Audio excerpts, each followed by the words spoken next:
ही कुछ इंतहाई तरीन अपडेट्स हैं जो आपके सामने रखनी है। नाज़रीन इकराम, इस वक्त जियो पॉलिटिक्स बहुत तेज़ी से तब्दील हो रही है। एक जानिब तो अमेरिका और चीन का महाज जो है वो भी गर्म होता जा रहा है। ईरान के साथ अमेरिका की जो टेंशन्स हैं, किसी भी लम्हे कुछ भी मिडल ईस्ट में हो सकता है। लेकिन सब कुछ सिर्फ मिडल ईस्ट में नहीं हो रहा, बहुत कुछ दीगर खित्तों में भी हो रहा है। एक जानिब तो चीन और अमेरिका का महाज गर्म हुआ है। अमेरिका और यूरोप की मच अवेटेड डाइवोर्स, इसे इंटरनेशनल मीडिया टर्म कर रहा है, ग्रीनलैंड के मामले के ऊपर। लेकिन इसके साथ ही साथ अब पाकिस्तान और चीन मिलकर एक बड़ी जंग लड़ने जा रहे हैं। किस तरह से अफगानिस्तान, जो कि पाकिस्तान के लिए तो सबसे बड़ी प्रॉब्लम है, किस तरह से वो दीगर ममालिक के लिए और पाकिस्तान के एलाइज के लिए, जिनमें टर्की, ताजिकिस्तान और अब चाइना है, इन तमाम तर मुल्कों के लिए अफगानिस्तान और तालिबानी रजीम किस तरह से एक प्रॉब्लम बन चुकी है। मेरे पास इस हवाले से कुछ बड़ी इंपॉर्टेंट डिटेल्स हैं जो आपके सामने रखनी है। अगर अभी तक आपने इस वीडियो को लाइक नहीं किया, लाइक जरूर कर दें। कमेंट सेक्शन में राय का इजहार भी कीजिएगा। हमारे चैनल को भारत, अफगानिस्तान और पाकिस्तान मुखालिफ मुतअद्दिद अकाउंट्स की तरफ से रिपोर्ट किया जा रहा है। इस रिपोर्टिंग का असर जाहिर करना आपके हाथ में है। इस वीडियो को लाइक भी करना है, एक के बजाय ज्यादा से ज्यादा कॉमेंट्स भी करने हैं। नाज़रीन इकराम, जल्दी जल्दी खबरों पर आते हैं। मैंने पिछले व्लॉग में आपके सामने कुछ डिटेल्स रखी कि बॉर्डर पर जो बाढ़ लगा रही थी पाकिस्तान की टीम अमला, उसके ऊपर तालिबानी रजीम के फौजियों ने अपनी एक चेकपोस्ट से फायरिंग की। पाकिस्तान ने उसके बाद भरपूर जवाब दिया। उनके बंदे भी वहां पर मर गए, कैजुअलिटीज हुई अफगानिस्तान की साइड पर। अपनी चेकपोस्ट भी भागकर छोड़कर भाग गए, क्योंकि कुछ ही देर के बाद वो चेकपोस्ट जो है उसके ऊपर एक स्ट्राइक हुई और वो चेकपोस्ट मुनहदिम हो गई। वो चेकपोस्ट थी, अब उसके लिए थी का सीगा इस्तेमाल हो रहा है, पास्ट टेंस इस्तेमाल हो रहा है, क्योंकि जिस चेकपोस्ट से हमारी साइड के ऊपर शरारत की गई, अब वो चेकपोस्ट एग्जिस्ट नहीं करती, उसे तबाह कर दिया गया। इससे पहले जो तालिबानी रजीम है, आपको पता है कि वो किस तरह से दीगर ममालिक के लिए प्रॉब्लम बनी हुई है। ईरान ने इनकी तरफ से आने वाले 10 बंदे मारे, क्योंकि वो इलीगली आ रहे थे। ताजिकिस्तान जो है उसकी सरजमीन पर एक अटैक होता है अफगानिस्तान की सरजमीन से, और चाइनीज शहरी मारे जाते हैं। उसके बाद चाइना के कुछ सिटीजन अफगानिस्तान के अंदर भी मारे गए। ताजिकिस्तान का रशिया के साथ डिफेंस एग्रीमेंट है और ताजिकिस्तान ये सोच रहा है कि भाई हम जो है ना वो अब ये काम करते हैं कि हम अपना जो अफगानिस्तान के साथ बॉर्डर है वो रशिया को दे देते हैं। अमेरिका तालिबानी रजीम से तंग है, पाकिस्तान इनसे तंग है, ईरान इनसे तंग है, ताजिकिस्तान इनसे तंग है और रूस इनसे तंग है। कोई इनसे राजी है आजकल, शायद इंडिया राजी है, वो भी इसलिए क्योंकि ये इंडिया की प्रॉक्सी बने हुए हैं। 3 बड़ी खबरें, एक ताजिकिस्तान के हवाले से, एक तुर्की के हवाले से। लेकिन जो चीन के शहरियों पर हमला हुआ है अफगानिस्तान में, चीनी रेस्टोरेंट के ऊपर, उस पर बात करना बहुत जरूरी है। और क्या अब जो इस खित्ते के ममालिक हैं वो मिलकर कुछ बड़ा करेंगे, इसे भी डिस्कस करते हैं। पहले तो एक खबर है, अफगान मुहाजिरीन मेजबान ममालिक के लिए एक बहुत बड़ा सिक्योरिटी चैलेंज बनते जा रहे हैं और अफगान मुहाजिरीन के खिलाफ मुख्तलिफ ममालिक में गिरफ्तारियों और मुल्क बदरी की कार्रवाइयां मजीद तेज हुई हैं। जर्मनी और ईरान के बाद तुर्की जो है उसमें भी अफगान मुहाजिरीन के खिलाफ क्रैकडाउन में शिदत आई है और गिरफ्तारियों की एक नई लहर देखने को मिली है। अफगान जरीदे अफगानिस्तान इंटरनेशनल की चशम कुशा रिपोर्ट मंजरियाम पर आई है। अफगानिस्तान इंटरनेशनल के मुताबिक तुर्की का एक शहर है जो कि शाइली उर्फा है, उसमें 14 मजीद गैर कानूनी अफगान पनाह गजीन गिरफ्तार हुए हैं। गैर कानूनी अफगान मुहाजिरीन की नकलो हमल में मुलव्वस 3 सहूलतकार भी गिरफ्तार होकर जेल मुंतकिल हुए। गिरफ्तार अफगान पनाह गजीन जो हैं वो ट्रक में छुपकर गैर कानूनी सफर कर रहे थे। इस वक्त ये बहुत बड़ा सिक्योरिटी थ्रेट यूरोप के लिए बन चुके हैं, ईरान के लिए बन चुके हैं, तुर्की के लिए बन चुके हैं।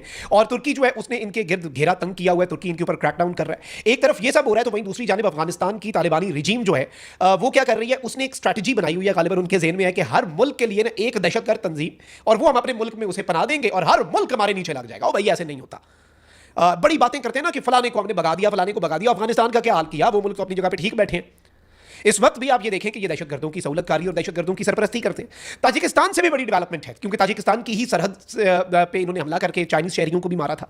ताजिकिस्तान ने 4 अफगान दहशतगर्द जो हैं, जो कि अफगानिस्तान की तरफ से ताजिकिस्तान की सरजमीन में दाखिल होने की कोशिश कर रहे थे, उन्हें उड़ा दिया। और ताजिक सिक्योरिटी फोर्सेज ने न्यूट्रलाइज किया 4 दहशतगर्दों को, जो कि अफगानिस्तान से क्रॉस बॉर्डर टेररिस्ट अटैक्स जो हैं, जो कि रिसेंट कुछ हफ्तों में ताजिकिस्तान में भी बढ़े हैं। पाकिस्तान के साथ इनका मसला चल रहा है, अफगानिस्तान का ईरान के साथ चल रहा है, ताजिकिस्तान के साथ चल रहा है। और अब इस सारी इक्वेशन में चाइना की एंट्री होती है, क्योंकि चाइनीज शहरियों के ऊपर अफगान सरजमीन हमले जो हैं वो बढ़ते जा रहे हैं। एक तो ताजिकिस्तान के कैंप पर हमला हुआ, चाइनीज मारे गए, फिर कुछ चाइनीज शहरियों को टारगेटेड अटैक्स का निशाना बनाया गया। फिर अचानक से एक खबर आती है नाज़रीन इकराम के शहर नौ काबुल के अंदर एरिया है, वहां पर एक धमाका होता है। फिर बताया यह गया कि ये गुलफरोशी स्ट्रीट है, काबुल का एरिया है, शहर नौ का एरिया, उसमें गुलफरोशी स्ट्रीट है। वहां पर एक चाइनीज होटल पर यह धमाका हुआ, जहां पर काबुल पुलिस के स्पोक्स पर्सन ने कहा कि भाई कैजुअलिटीज हुई हैं और लोग जो है वो मारे गए हैं। इसमें इनिशियल ये खबर आई कि 3 चाइनीज शहरी जो है वो जख्मी और 1 चाइनीज शहरी जो है वो मारा गया है। और टोटल जो डेथ टॉल है इस धमाके का वो 7 पे जा चुका है। अब इंटरेस्टिंग चीज ये है और तशवीशनाक चीज ये है कि जो चाइनीज मरे हैं इसमें, और ये जो हमला है इसके हवाले से बताया जा रहा है कि ये एक खुदकुश हमला था। तालिबानी रजीम जो है वो कह रहे हैं कि इन्वेस्टिगेशंस हो रही हैं, और इन्होंने फिर इनिशियली कहा कि ये एलपीजी सिलेंडर ब्लास्ट हो सकता है। चाइना लंजो बीफ नूडल शॉप है, बेसिकली चाइनीज क्यूजीन का रेस्टोरेंट है। अफसोसनाक वाक़या है। और इस सबके अंदर 2 चाइनीज जो है नाज़रीन इकराम, उनके जख्मी होने और 13 टोटल जख्मी, और इसमें चाइनीज स्टेट मीडिया जो है उसने 2 लोगों के मारे जाने की भी खबर दी। अब इसमें इंपॉर्टेंट चीज ये है नाज़रीन इकराम कि एक एनक्रिप्टेड चैट नेटवर्क है